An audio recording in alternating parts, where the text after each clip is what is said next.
हुजूर पाक सल्लल्लाहु अलैहि वसल्लम मदीने तैयबा तशरीफ लाए थे। 6 लोगों को सिर्फ लिखना आता था, कलम पकड़ना कितने लोगों को आता था? 6 लोग। 10 साल का अरसा गुजरा हुजूर पाक सल्लल्लाहु अलैहि वसल्लम की वफात के वक्त 80,000 लोगों के हाथों में कलम था। सुभान अल्लाह, सुभान अल्लाह। यह इनकलाब जिंदगी भर का कोई टीचर भी नहीं करता। वो रसूल पाक सल्लल्लाहु ताला अलैहि वसल्लम ने इल्म का अजीम इनकलाब पैदा किया था। और उस रसूल की उम्मत अगर जाहिल हो तो कैसे ज़ेब देता है।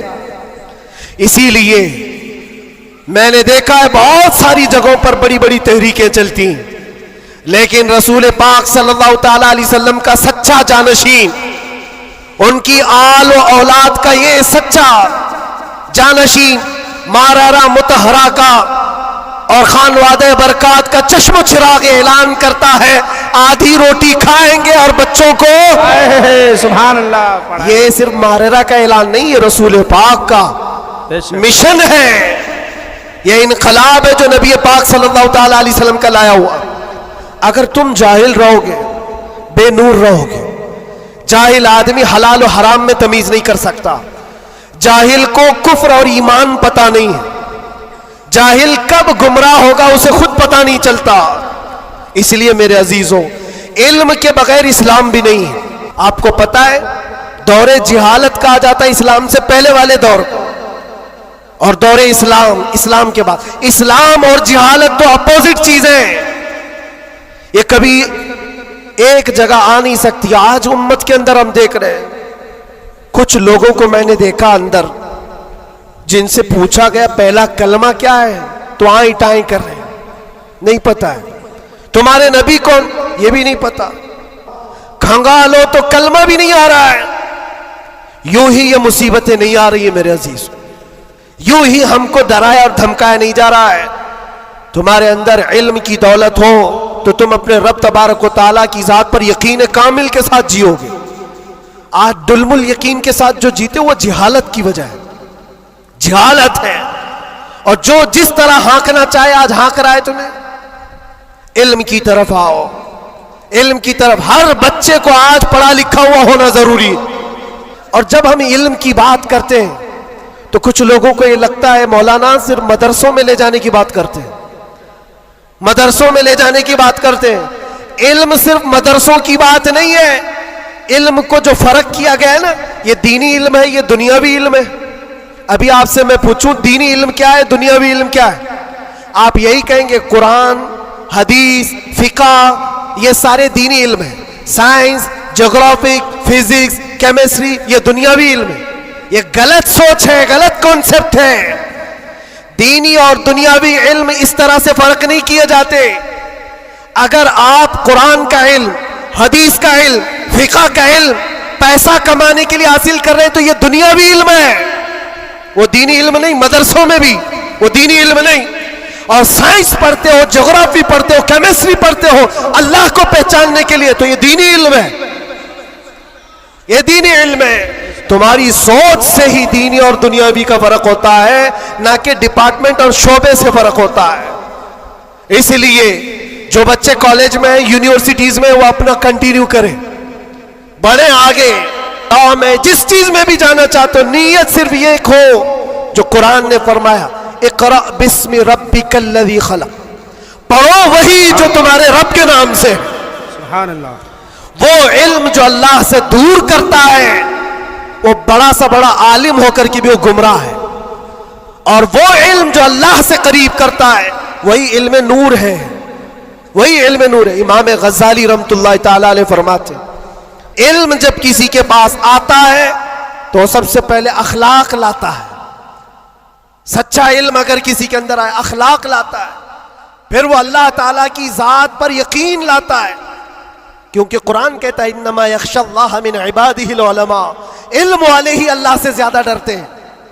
इमाम गज़ाली फरमाते हैं वो आलिम जो अपने इल्म को इसलिए इस्तेमाल करता है कि दुनिया में कुछ पैसे मिल जाएं, और सेठों के पास जाता है, मालदारों की जेब पर नजर रखता है, फरमाते वो उस मक्खी से ज्यादा गलीज है जो पखाने पे बैठती है। बल्कि वो कहते हैं वो औरत जो अपना जिस्म बेचती है उससे भी ज्यादा ये गलीज है। क्योंकि वो जिस्म बेचती है और ये ईमान बेचता है। इल्म, जो सच्चा इल्म आता है, वो अखलाक और तवक्कुल ले आता है। इसलिए आपसे मैं ये कहना चाहता हूं, तुम्हारा टारगेट ये होना चाहिए वो इल्म मुझे मिले जो मुझे मेरे रब की पहचान दिलाए, मुझे मेरे रब की पहचान दिलाए। और जब अल्लाह रब्बुल इज्जत के नाम से कोई शुरू करता है, मेरे अजीजों, बड़े बड़े इनकलाबात आते हैं।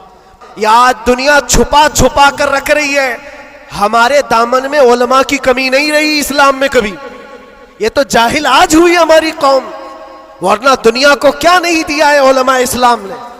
आपको पता है ये सब जो उठाए हुए कैमरे हैं, ये किसकी देन है? सबसे पहले इब्नुल हैसम ने ये कैमरे की इजाद की थी और उसकी थ्योरी भी बनाई थी अपनी आंखों के लेंस से।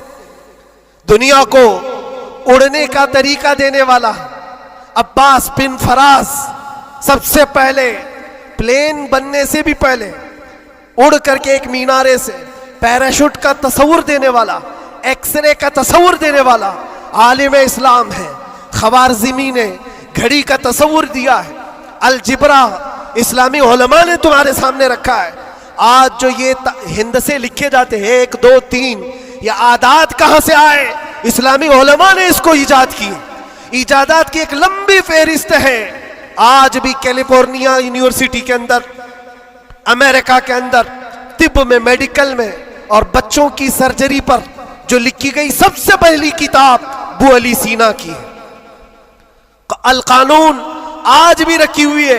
पूरी दुनिया को सर्जरी सिखाने वाले, पूरी दुनिया को मेडिकल लाइन में लाने वाले इस्लामी उलमा है।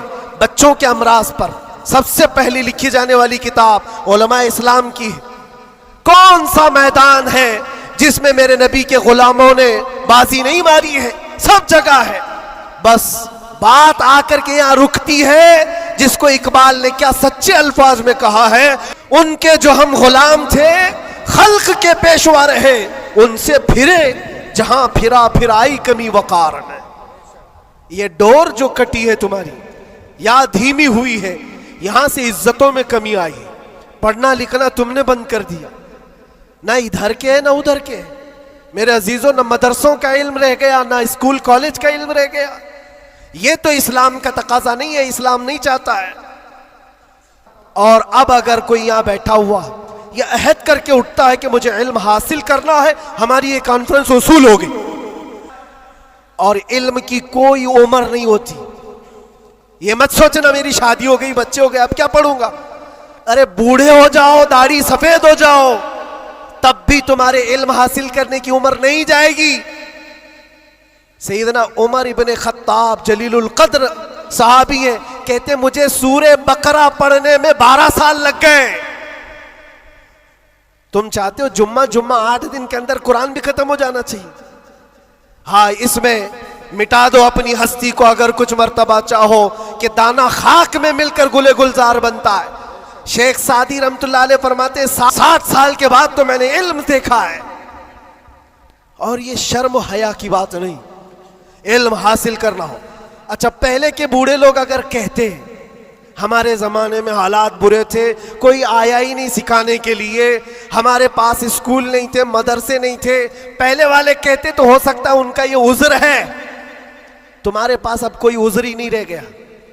क़यामत के दिन रब तबारक व तआला अगर तुम्हारी पकड़ करे कि इल्म हासिल करना फर्ज था, तूने सीखा क्यों नहीं, ये नहीं कह सकते कि मौला मेरे पास कोई जरिया नहीं था। ये जो मुट्ठी में इतना बड़ा बड़ा मोबाइल उठाते हो, पूरा मदरसा भी रखता है, स्कूल भी रखता है, कॉलेज भी रखता है। कौन सी किरत नहीं है इसके अंदर, कौन सा इल्म नहीं है इसके अंदर। लेकिन नौजवानों को ये लगता है ये मोबाइल तो पबजी के लिए आया हुआ है, ये मोबाइल तो फेसबुक इंस्टा के लिए आया हुआ है, तुम्हें तो बहुत कुछ हासिल करने का जरिया ये मोबाइल पकड़ा दिया गया है। अब कयामत के दिन तुम्हारे पास उज़्र नहीं होगा, उज़्र नहीं होगा। तुमसे अगर सवाल हुआ कि वजू में कितने फराइज थे, नमाज में कितने फराइज थे, कुरान तजवीद के साथ पढ़ने के क्या क्या उसूल थे, तुम हाय हाय हाय हाय करते रह गए, मुझे पता ही नहीं, कोई पढ़ाया नहीं, तो पूछा जाएगा तेरे पास जरिया था, अभी जाकर सर्च करके देख लेना वजू में कितने फराइज है। मोबाइल 1 मिनट से पहले तुम्हें लाके दिखा दे। अब आ तो गया जवाब, लेकिन यह पता नहीं चल रहा है अपोजिशन का है कि हमारा है। इसके लिए तो उलमा बैठे हुए हैं। इतना पूछ सकते हो कि हज़रत मैंने रिसर्च किया है, ये सारी चीजें तो मुझे मिल गई। हुजूर पाक सल्लल्लाहु अलैहि वसल्लम के लिए मैंने सर्च किया, हुजूर की उम्र कितनी थी, हुजूर के अज़वाज कितने थे, हुजूर की औलाद कितनी थी, हुजूर पाक ने मक्के में कितने दिन गुजारे, मक्के में मदीने में कितने गुजारे, कितने गज़वात में हुजूर शरीक हुए, सब मैंने सर्च किया है, मुझे जवाब मिला है। उस पर पूरा यकीन करने से पहले किसी आलिम अहले सुन्नत के पास आ जाओ और क्रॉस वेरिफिकेशन करना, बस इतना ही जिम्मेदारी। सिर्फ इतना बता दो ये जो मैंने सर्च किया है ये सही है कि नहीं। इतना तो कोई भी आलिम दीन तुम्हारे साथ ताउन कर सकता है। आज से करेंगे इंशाअल्लाह। इस बात को आज तय करके उठो कि मैं मेरे नबी का गुलाम हूं, तो मैं पहले ये पढ़ूंगा कि मेरे नबी कब पैदा हुए, उस वक्त हालात क्या थे, हुजूर पाक सल्लल्लाहु अलैहि वसल्लम का बचपन कहां गुजरा, हुजूर पाक ने पहली शादी कहां फरमाई, हुजूर पाक सल्लल्लाहु अलैहि वसल्लम की औलाद कितनी हुई, नबी पाक सल्लल्लाहु अलैहि वसल्लम के सहाबा में जलीलुल कद्र कौन है, हुजूर मक्का में कितने दिन गुजारे, मदीने में कितने गुजारे, कौन सी जिहाद में, कौन सी जंग में हुजूर पाक के दंदाने मुबारक शहीद हुए, कौन कौन सी मुसीबतें हुजूर ने उठाई और क्या क्या दुआएं उम्मत के लिए की, ये सब तुम्हारे हिस्से में आना चाहिए। मेरे अजीजों, एक बात मुझे याद आती है, एक नौजवान का किरदार बड़ा अजीब था। मीलाद का दिन था 12 रबीउल अव्वल, शायद मैंने यहाँ दोहराया हो ये बात। मैं ट्रेन से उतर रहा था, एक नौजवान मुझसे कहने लगा, हज़रत मैं चाहता हूं कि आज हुजूर की बारगाह में कोई अच्छा तोहफा पेश करूं। सब झंडे, कुमकुमे, मिठाइयाँ सब लगा करके तो तोहफे पेश करते।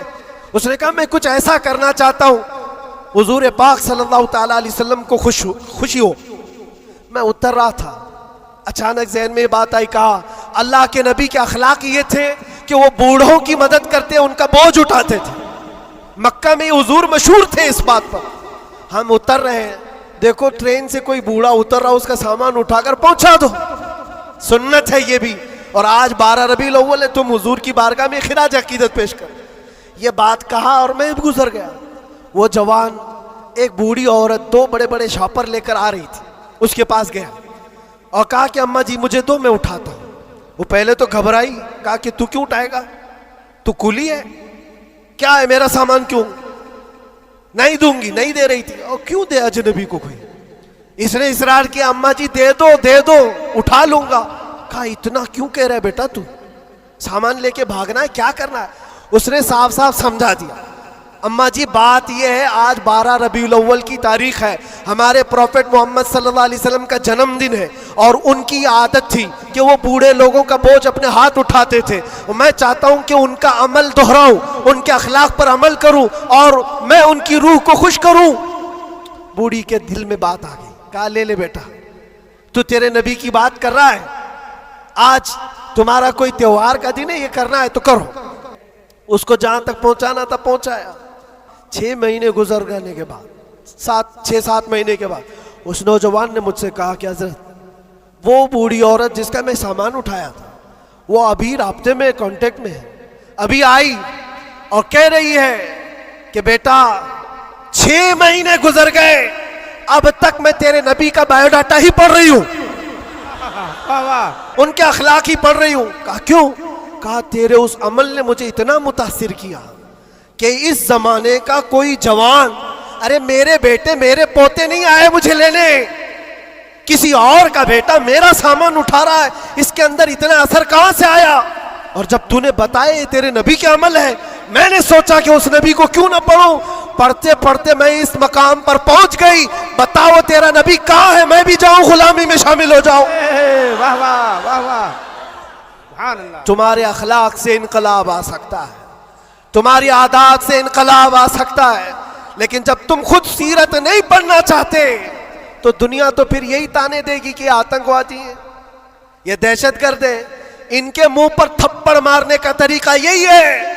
हम तुम्हारी सर्टिफिकेट के मोहताज नहीं है, हम तुम्हारे बोले जाने से कुछ भी परवाह नहीं करते, तुम्हें अपने नबी के अखलाक करके दिखाना है, नफरत नहीं। हुजूर पाक सल्लल्लाहु ताला अलैहि वसल्लम से अगर मोहब्बत है तो उठो और इल्म को आम करो, और हुजूर की सीरत पढ़ने के बाद तुम्हारा दिल कुशादा हो जाएगा, जहन वसी हो जाएगा, सोचने की ताकत बढ़ जाएगी।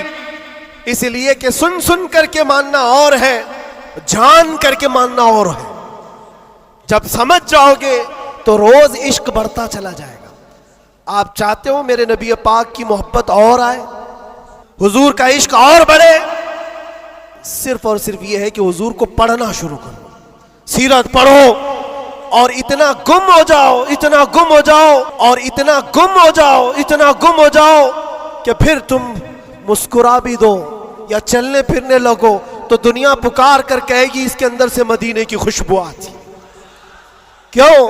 पढ़ने वाला उसी में मलबूस हो जाता है। 3 घंटे फिल्म देख करके यहाँ नाटक करने लगता है आदमी। क्यों? इसलिए कि इंसान की फितरत ऐसी है, जो देखता है वो कैच करता है और उसी तरह करने की कोशिश करता है। और जब बार बार हुजूर की सीरत पढ़ोगे, दुनिया में बात वैसी करोगे जैसे मेरे नबी करते थे। बेशक बेशक। और जो आयत अल्लाह ने फरमाई उस वादे के मुताबिक, इन्ना मअल उसरि युसरा, हर तकलीफ के बाद आसानी है, हर तकलीफ के बाद आसानी है। मौला जो जो तकलीफें अब तक हमको आई थी, अब आसानियों में तो हम सबको ईमान अता फरमा, आसानियों में हमें कदमे रसूल की दौलत अता फरमा। और बस इतनी दुआ करो मेरे अजीजों, जब हमारे जाने का वक्त आए तो रब तबारक व तआला हम सब पर इतना एहसान करे कि इस कायनात में हर रंगो बू को देख लिया, सूंघ लिया, हर शक्ल और सूरत को देख लिया और पहचान लिया। बस ये आंखें तरसती हैं इस बात के लिए, कुछ ऐसा कर दे मेरे किरदिगार आंखों में, हमेशा नक्श रहे रुए यार आंखों में। उन्हें न देखा तो किस काम की है ये आंखें, कि देखने की है सारी बहार आंखों में। वो शक्ल सूरत मुस्तफ़ा जो आंखों में बस जाए तो दुनिया का हुस्न हेच हो जाए। मौला करीम हमको उस हुस्न का परस्तार बनाए, उस हुस्न का आशिक बनाए। अल्लाह करीम हम सबको कहने सुनने से ज्यादा अमल की तौफीक अता फरमाए। व आखिर दावाना अनिल हम्दुलिल्लाहि रब्बिल आलमीन। लब्बैक या रसूल अल्लाह।